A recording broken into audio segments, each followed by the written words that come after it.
doesn't work to make people feel bad to get changed, right? So that's really, really important. Like, I grew up eating berries along the American River in Sacramento, California.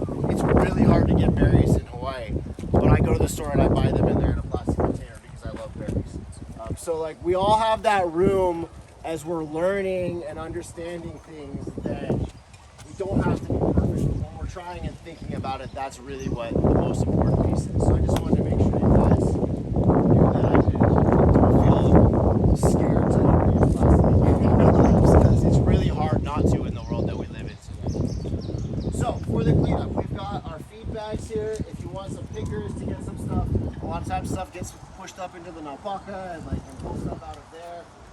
Also, there might be little tiny pieces of plastic on the beach too. Feel free to grab those. And also know that big or small, it all matters.